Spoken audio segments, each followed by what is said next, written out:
Ladies and gentlemen, welcome to The Scoop. I'm your host, Frank Chaparro, editor-at-large at The Block, and today we have a very special episode of the show for you today. My guest on the other side of the mic is Congressman Tom Emmer, who represents Minnesota's 6th Congressional District in the U.S. House of Representatives and is also a sitting member of the House Financial Services Committee. Today, we'll be discussing the state of crypto regulation and policy in the United States, what lawmakers are doing to put safeguards in place for market participants, especially in the wake of the FTX debacle, for lack of a better word, as well as Representative Emmer's perspective on the adoption of digital assets and why it's important for the economy and much more. But before we dive in, I want to take a moment to thank our sponsors. Have you ever wanted to use DeFi without being seen? RAILGUN is a leading DeFi privacy solution on Ethereum. It's also a leading privacy solution operating across Binance Smart Chain, Arbitrum, and Polygon 2. And yes, that includes DEX trading. DeFi and privacy together at last. Visit railgun.org to find out more. This episode is also brought to you by Flare, an EVM-based Layer 1 blockchain with secure, decentralized access to information from other chains and the internet. Flare's native interoperability protocols provide developers with a variety of high-integrity price and event data, including detailed transaction proofs from other chains and information from Web2 APIs. Build better and connect everything at flare.network. All opinions expressed by hosts and podcast guests are solely their own opinions and not necessarily those of the blocks. Podcast guests may have taken positions in the assets or other matters discussed in this podcast. This podcast is for informational purposes only and should not be relied upon as a basis for investment decisions. For full terms, visit theblock.co/terms-service. Once again, I would like to thank our guest, Congressman Tom Emmer, for joining us. Congressman, thank you for coming on the show. We've been very excited about this episode and appreciate you taking the time. It's great to see you. I love the juxtaposition between our two backdrops. They couldn't be any more different. You've got a regal setup almost. Well, I'm standing in the Majority Whip's office in the U.S. Capitol as we talk this morning. And Frank, it's great to be with you. I love what you do on The Scoop and appreciate the opportunity to talk with you. I really appreciate that you've listened to the show, especially the infamous Sam episode, which feels like almost 2 decades ago as opposed to 2 months ago.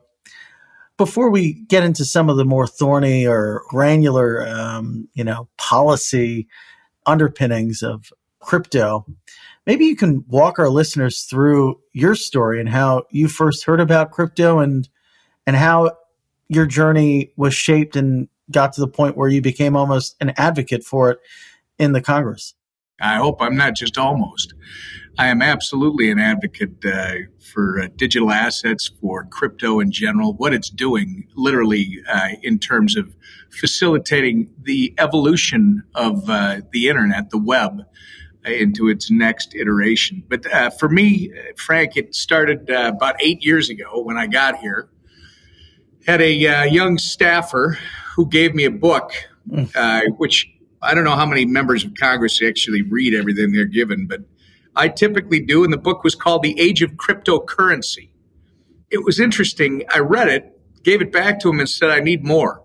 And actually, I probably joked a little bit too and said, look, I'm a member of Congress. I need more pictures, right? But the book actually started me off on this road of it's an area that with each passing year, I believe it's a bigger part of our future story in this country. And when I say the evolution of the web, crypto, to me, it's not just about crypto, Frank. We can talk about that all day, right? That's the financial aspect. It's the technology that supports it. It's the fact that crypto, I believe, is accelerating the development of the technology that supports it and developing new opportunities on how we use it. Why is that important? Just to really boil it down, I believe I'm one of those people that thinks the individual makes better decisions than the government, right? And I want to empower the individual to be in control over his or her own decision making as much as possible. throughout history, whenever we have transactions as human beings, we typically have an intermediary that's involved. The beauty of where we're headed with the internet, and crypto is facilitating this, is there's a future, and frankly, it's arrived already in many respects, where intermediaries are not necessary. You don't have to have someone in the middle of your transaction every time. It doesn't mean that we're going to get rid of intermediaries. I don't see a world that way. You may disagree, Frank. I think we'll always have a choice, but that's the key. We should have a choice. I shouldn't have to have the strong arm of government pushing its way in between a transaction between myself and another person or entity. So that's what I look at. I think it's a great restoration of individual liberty and opportunity. And frankly, it's going to drive our economy as well in the coming years. So I've become more and more a believer in this latest bit. You bring up the episode that you did, the interview, which was masterful, as I was telling you beforehand. I learned a lot listening to your interview of Sam. Well, I think the last name is Fraud. It's not. But he really did expose himself. And it's interesting because the whole crypto community is reflected on by what wasn't even the beauty of the crypto community. It's decentralization is the key, right? And when we're talking about what Sam did, it was just the opposite. It was centralized finance. It's the same, only it involved digital assets as opposed to physical assets. But at the end of the day, it's the same problem that has existed since the beginning of finance. You had a small group controlling it and allegedly misrepresenting what they were doing in order to attract funding, which then they were allegedly misdirecting. And it ended very, very badly. But that's centralized finance. That's something that government needs to look at and needs to oversee. The decentralized finance that's open, transparent, permissionless. Well, Frank, I think that's where we're headed. And I think that is the bright spot. That is the future. This is a distinction that you've made quite a number of times. The fact that what existed at FTX was an issue of opaqueness, of centralized finance, of sort of the fact that there wasn't sort of transparency into what they were doing. I have to apologize for using the word almost because, I mean, you actually have tweeted GM, which I think puts you into a category of crypto enthusiast that is almost at the top level, if you will. And of course, I saw recently in CoinDesk, you were referred to as the crypto king of Congress. So what is the crypto king of Congress doing to sort of, one, educate colleagues on the distinction between what happened at FTX and the actual promise of crypto, and maybe advocate for proper regulations that bring it under, maybe certain controls that remedy fraud and some of these issues that we've seen versus completely squash any sort of innovation? Let's first, be very blunt about a certain senator over on the other side of the building from Massachusetts who is trying to take every opportunity she can to squash this industry, if you will. Misinformation, misdirection on crypto. Elizabeth Warren, I believe, if she were actually a champion for the little guy and gal, Frank, she would be championing digital assets and crypto and the opportunity for people to self-determine. But she's not doing that. So people who are listening need to ask themselves why. Is it possible that she is more powerful under the old dynamic with the two-tier banking system on the existing rails, that you always have to have an intermediary and that the government can actually surveil what you're doing? Is she more powerful by protecting that at the expense of this great new frontier when we talk about digital assets and going to a ownership economy, which is the next stage of the web? That's one. You have to out it. Two, we've got regulators that are not doing their job. I mean, you've got Gary Gensler at the SEC who, he wants to well, who knows what he wants to do. I'm not impressed. In fact, as you probably I think know, he wants to be Treasury Secretary. that's what everybody says. But in the meantime, he's doing backroom deals with people like Sam at FTX and literally not doing his job of oversight and enforcement where he's supposed to be doing it. You mentioned that there's inconsistencies in Gensler's approach to regulation. You tweeted that a couple of weeks ago. What exactly did you mean there? He seems to be going after everyone who's a good actor in the space, and he doesn't go after the ones that all of a sudden blow up. All of a sudden, FTX goes down and leaves people, investors all over the place, holding the bag. When this guy was meeting with FTX starting last March and allegedly was meeting with FTX about giving them special treatment to be a exchange here in the United States, it kind of blows you away that his approach seems to be attack those that are on the edge of this innovation and opportunity, while at the same time allowing, who knows why, because he has a pre-existing relationship with the people at FTX or some type of sweetheart deal. Maybe it was the millions and millions of dollars that were going to the campaign side, on the Dem side, which they did start doing it on the Republican side too, but not nearly the level they were doing it on the Democrat side. Who knows? I think ultimately it hit 1 in every 3 members of Congress had some form of SAM funding. Yeah, but I mean, it's kind of like when you say some kind, the maximum that an individual can give to a member of Congress is $5,800 for a 2-year cycle. All right. I'm talking about because maybe they support a ton of members. And I've told people in the crypto community, that's not a bad idea. That's not a bad idea to support, with $1,000, with $2,500, with whatever you have to do that, to support and build a relationship with this person. They don't vote for the things that you want because you support them financially.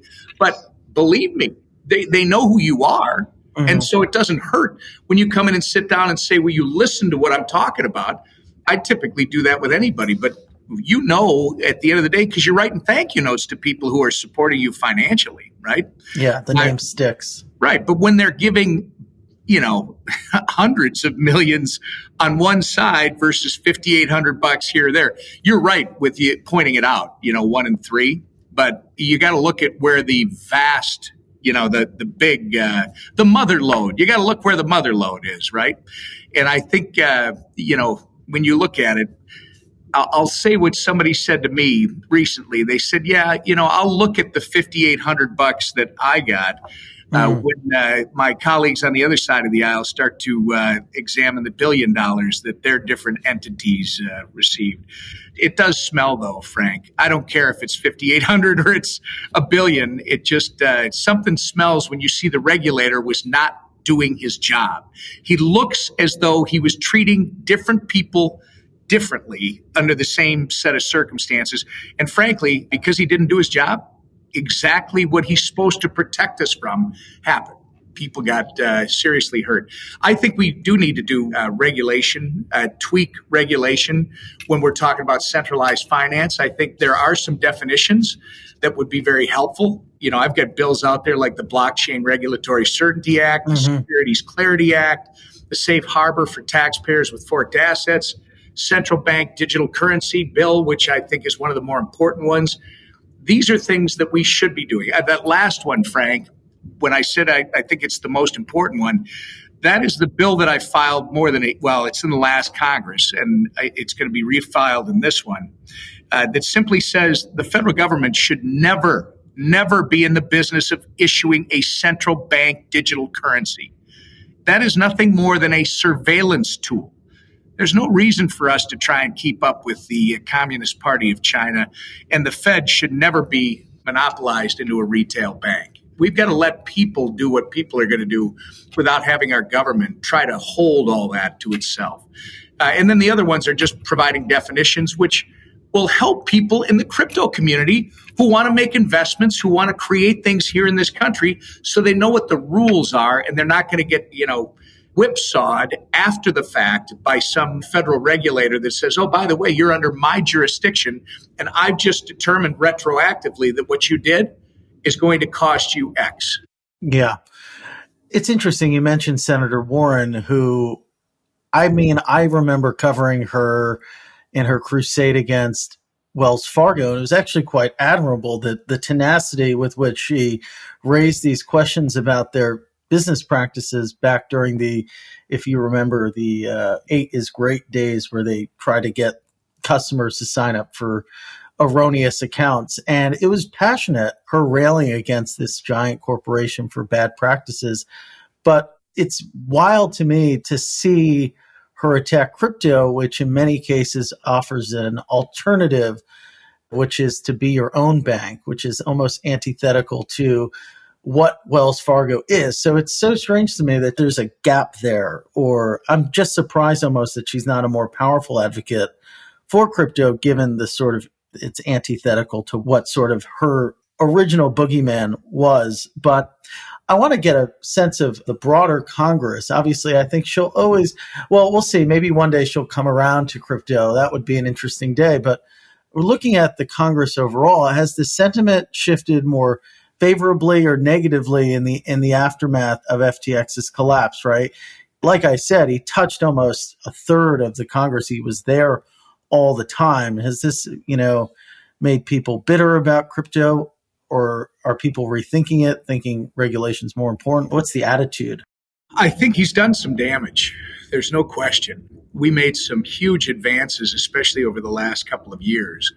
With the infrastructure bill from August of 2021, Frank, that came out of the Senate with I think, a misguided tax provision, but it was a tax provision directed at crypto that was going to pay for the infrastructure bill, allegedly. The CBO gave a score that this certain language that Rob Portman from Ohio was going to include in the bill would generate, I think they said, $30 million or something in revenues to the government from the crypto community. It was poorly drafted, didn't make it at all, but that isn't the point. The point is that just jacked up the visibility of crypto in general. Right? Obviously, people in Washington had taken notice of the industry, which they wanted to start to take some of the revenue, talk about the middleman. But what that did was it raised awareness in the Senate overnight, right? You had senators who previously had been very quiet on the topic became experts very quickly. And your point about Elizabeth Warren quickly is very well taken. I think her mindset has always been about the bad things that can happen in finance, the abuses, which is unfortunate because it should be more balanced. She should also be looking at the good things, but I understand that in her previous career, that's not where her focus was. So that tended to direct her towards helping Main Street mom, Main Street dad, who, is going to get taken advantage of by the system, and she fought for them. Why you wouldn't be fighting for crypto or digital assets, because that also is for Main Street mom and Main Street dad, and it empowers them. Maybe someday she'll have an epiphany and understand that the two are the same thing. I just think, though, there's more power in the way the system was currently set up for people in government, and that's one of the reasons why crypto took off from 2008 on, because it empowers individuals as opposed to the government itself. So the awareness piece, the blockchain caucus that we have co-chaired the last couple of years, the infrastructure bill, it was really moving. And I think what happened with FTX gave the negative microphones out there a little bit more sound, to start being critical. And we've been spending the last, well, like you said, your interview was only back in December, right? Yeah. It feels like it was 6 months ago, but it was just back in the beginning of December. I would say during that same period of time, Frank, we have literally been pushing back on this nonsense that FTX is indicative of crypto. It's not. It is as old as finance. It is centralized finance and the abuses that happen when you have an opaque operation with a very small group of people that are literally running it on the inside and are not being properly overseen or regulated. How does the Congress prevent this type of scheme from being executed again? I'm going to tell you, Frank, I think if Gary Gensler would have been doing his job, I don't think this scheme would have been allowed to continue. I mean, one of the problems is because we have not made clear what the rules of the game are here in this country, you push opportunities like this off our shores.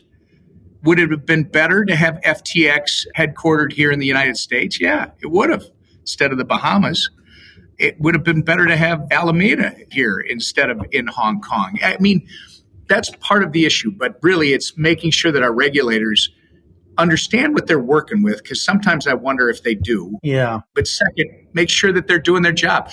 Congress has an obligation, I think, in this 118th Congress, Frank, to further define the rules, right? We're talking about the existing securities laws, et cetera, to make it more clear for people who want to invest and want to create, want to innovate. But then we also have to hold the regulators accountable and make sure that they are doing what they're supposed to be doing. Which is what precisely? Well, in the case of the SEC, they're supposed to be protecting the investors here in this country and making sure that they have an opportunity to invest in the best markets in the world. And instead of riding roughshod over a developing industry, literally picking winners and losers and trying to regulate by public statement and by enforcement action, that just doesn't work. Have you ever wanted to use DeFi without being seen? Railgun is a leading DeFi privacy solution on Ethereum. And it's also a leading privacy solution operating across Binance Smart Chain, Arbitrum, and Polygon too. Shield your funds and use them privately on your favorite DeFi apps. Railgun's cutting-edge zero-knowledge system encrypts your data from public view. And yes, that includes DEX trading. DeFi and privacy together at last. Visit railgun.org to find out more. This episode is also brought to you by Flare, an EVM-based Layer 1 blockchain with secure access to information from other chains and the internet. Flare's State Connector acquires detailed transaction data from blockchains and information from Web 2 APIs in a decentralized way, so it can be used securely, scalably, and trustlessly in applications running on the network. Paired with the Flare Time Series Oracle for decentralized price and time series data, Flare delivers a developer-focused blockchain with secure native access to more off-chain data than ever before. Build better and connect everything at flare.network. Finally, we want to thank leading VPN provider NordVPN. You know, my grandmother always used to say, show me a man's calendar and his checkbook and I'll tell you everything I need to know about him. That's why I believe it's vital to take control of my online financial activity with NordVPN to protect my privacy. You know, I don't want a browser or some protocol or decentralized app being able to tell where I live and track my financial transactions. We've spoken with the team, and your crypto security is their top priority.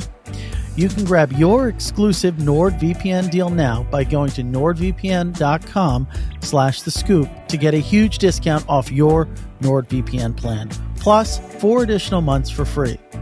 It's easy to set up, and Nord even gives you a 30-day money-back guarantee. Check out the link in the description for more details. Do you think that crypto exchanges and brokers should be regulated similarly to equities, exchanges, and brokerage firms? Maybe there's a system that looks similar. I think, or I feel like Gensler would be keen to have a Coinbase, for instance, register as a national securities exchange and then just fit within the same structure. That's one potential outcome. Or maybe there's an alternative that's purpose built for crypto. But I think the one problem that we've always talked about for years is what are these assets? The more striking problem is how do the entities that trade these assets, regardless of the taxonomy, how are they overseen, and how do we ensure that they're not taking too much risk or the collateral that they're taking is robust?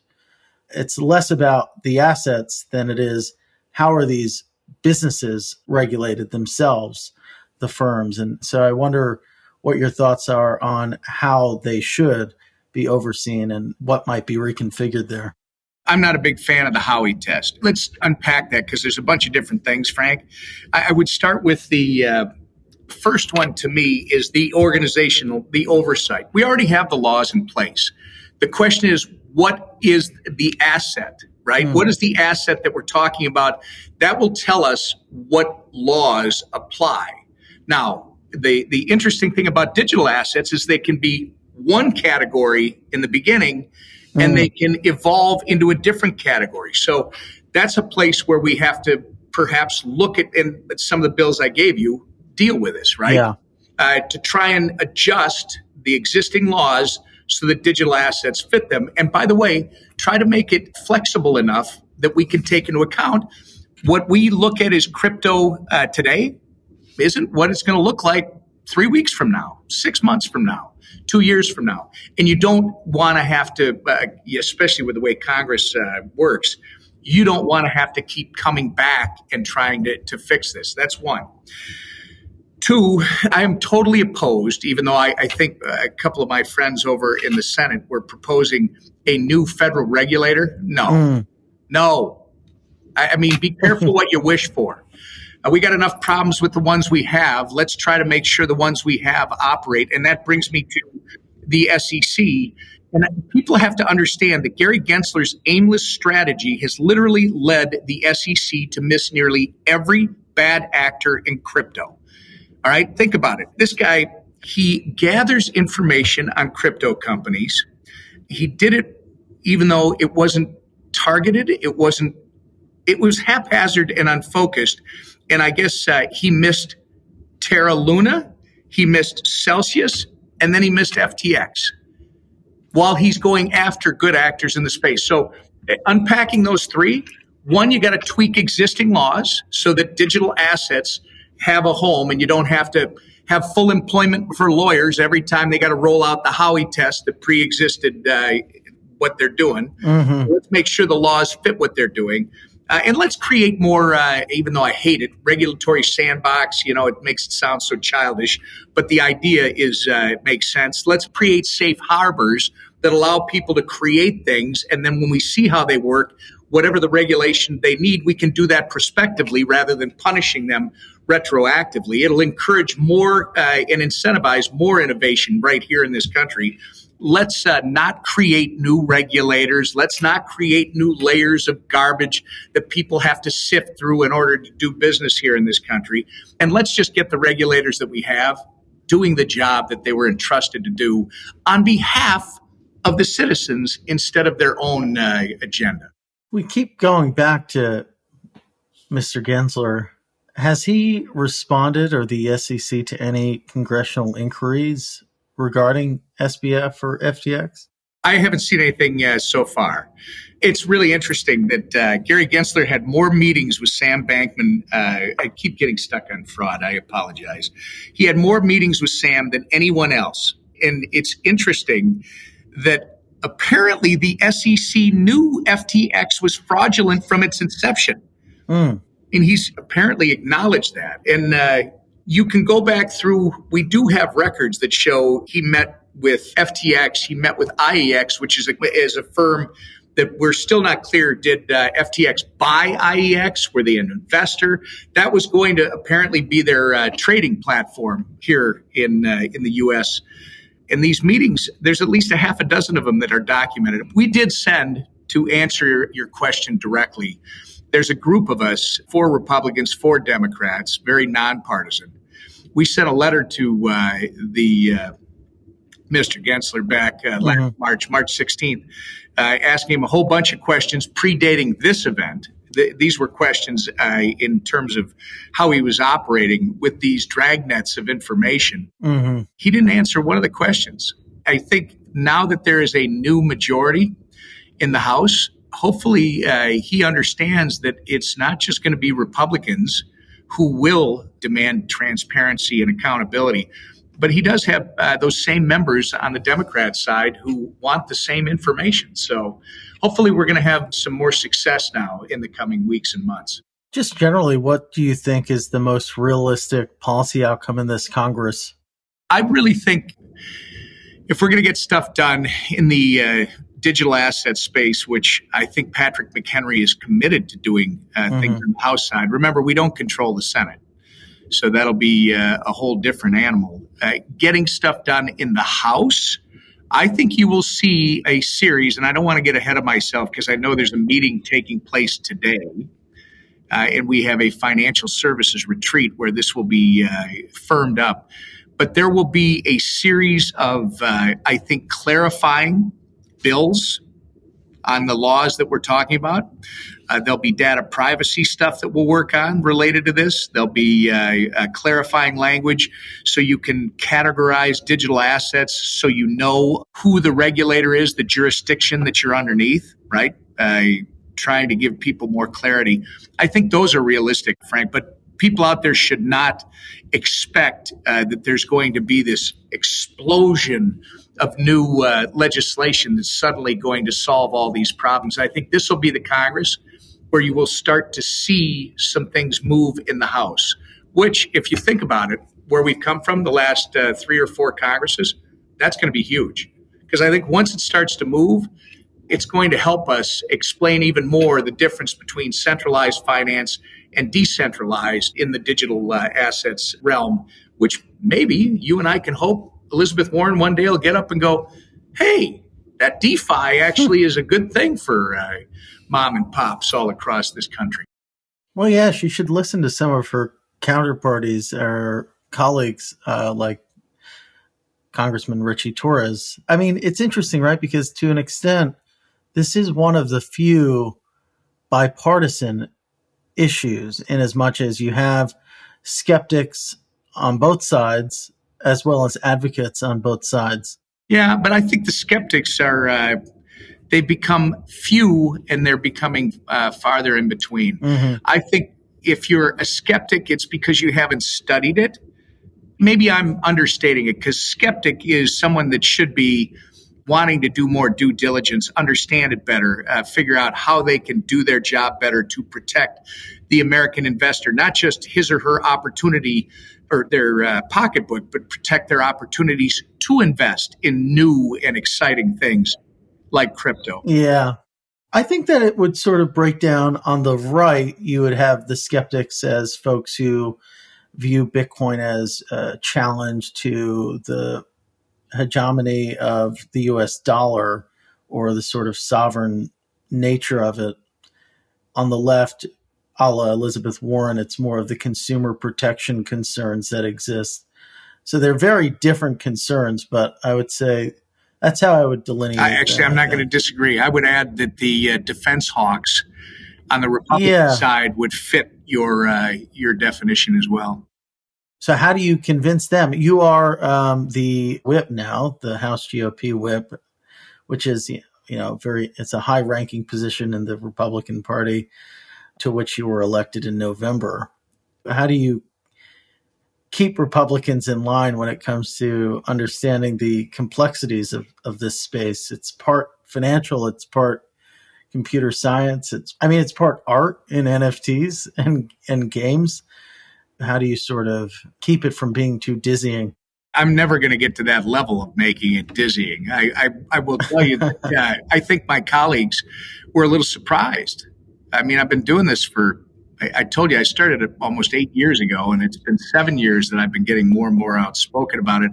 And I think a lot of my colleagues on the Republican side on the committee, who shall go unnamed, I mean, many of them have forgotten more about banking than I'll ever know. Right? They've been heavily involved. One served in the Bush administration's Treasury Department. So, I mean, these people, I think, were surprised, maybe too strong a word, but they were intrigued by the fact that somebody that looks like them, that comes from the same, time frame that they do, is very positive about this. And it caused them to start taking, I think, a harder look at it. I go to that difference and I say to them, so you're afraid to lose the status of the US dollar.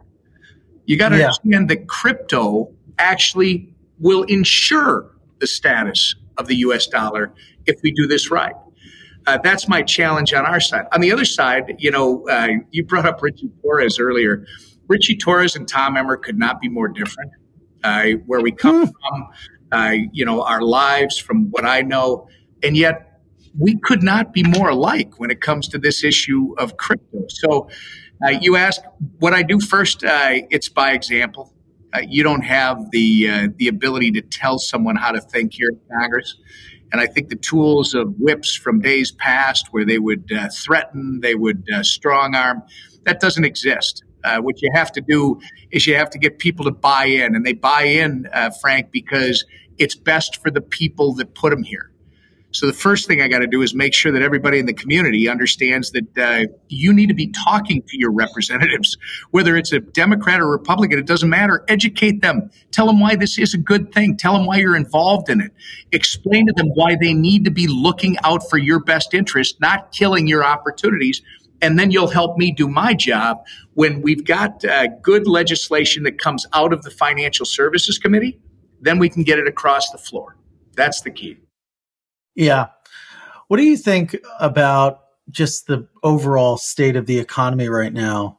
I mean, obviously, inflation seems a bit stubborn to an extent.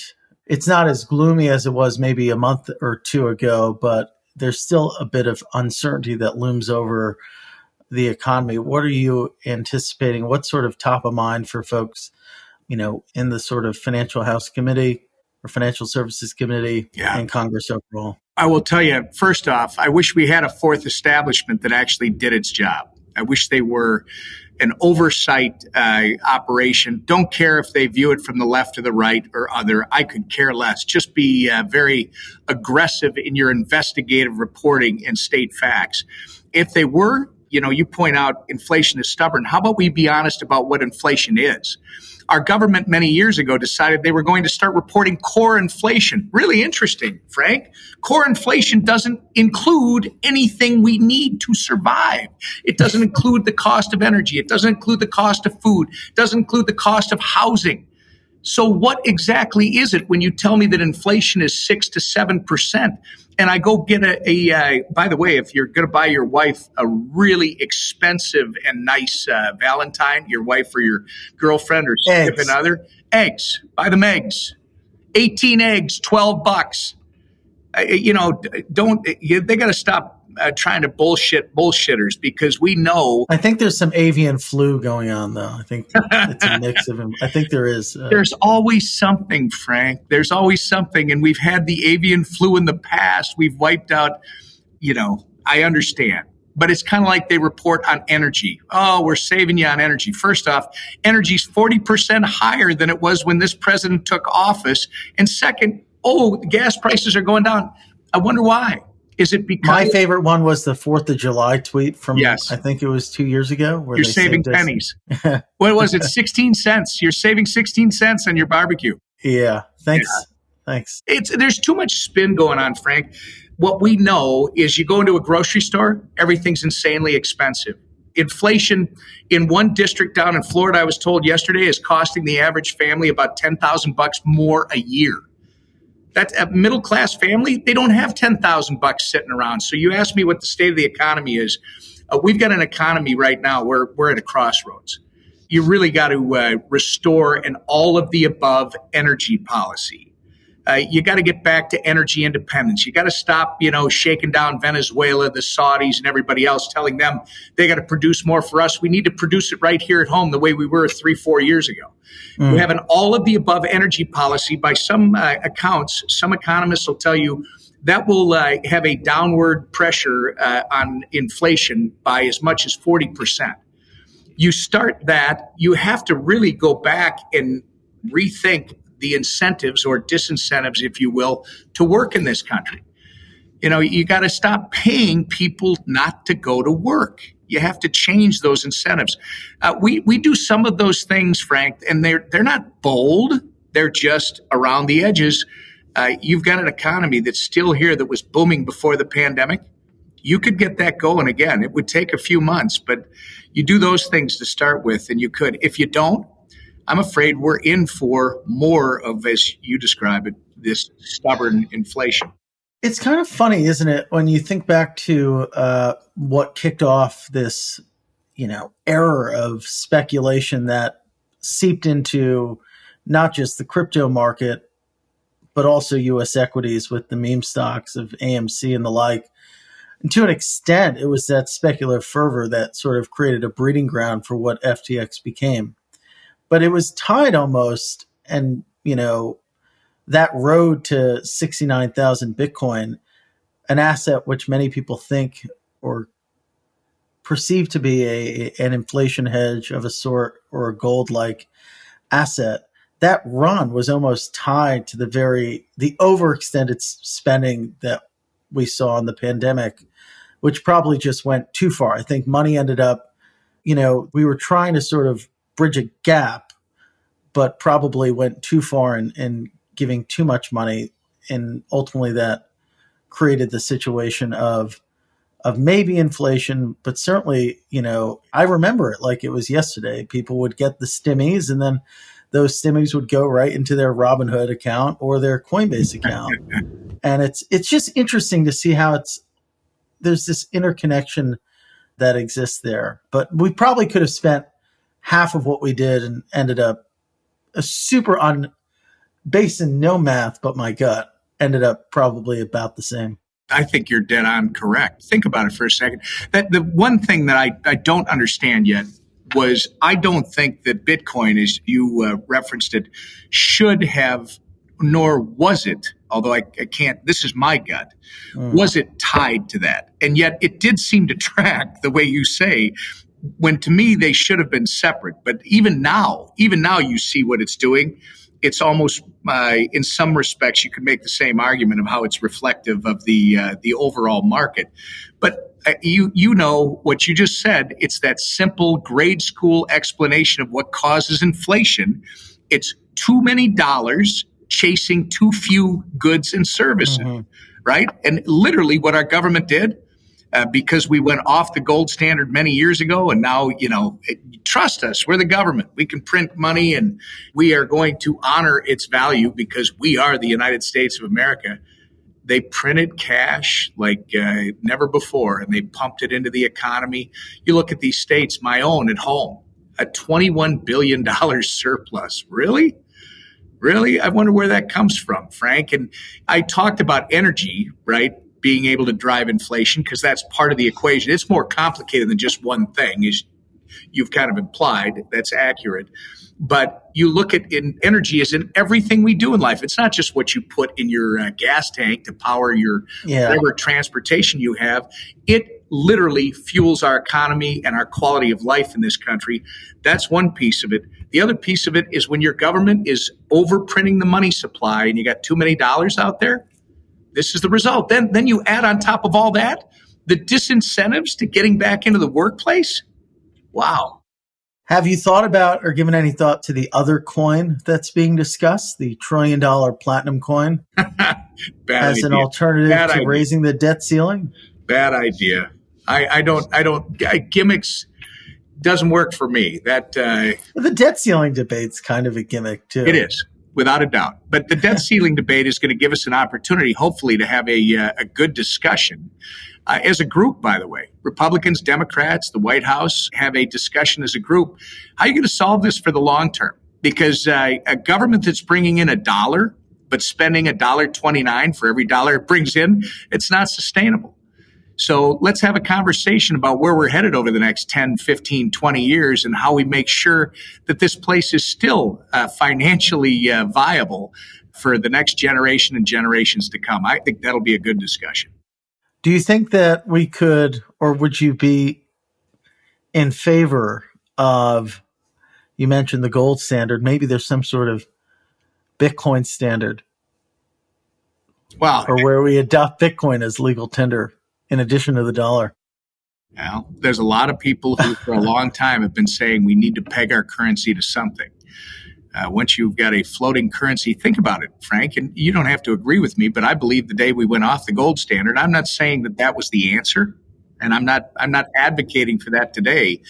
But I don't know that too many people can argue that when we went off of the gold standard and had a floating currency, we went from creating wealth in this country to creating debt and trading debt. That's the difference. We got to get back to creating wealth because it lifts all boats. Well, sir, I want to thank you for taking the time to come on the show today. Congressman Emmer, thank you very much for joining us. Frank, thank you. Appreciate you. Yeah, this was a pleasure. Once again, we've been joined today by Congressman Tom Emmer, representative of Minnesota's 6th Congressional District in the U.S. House of Representatives. Where can we learn more about you? Where can we find you on Twitter, or maybe catch up or get up to speed on what you're working on?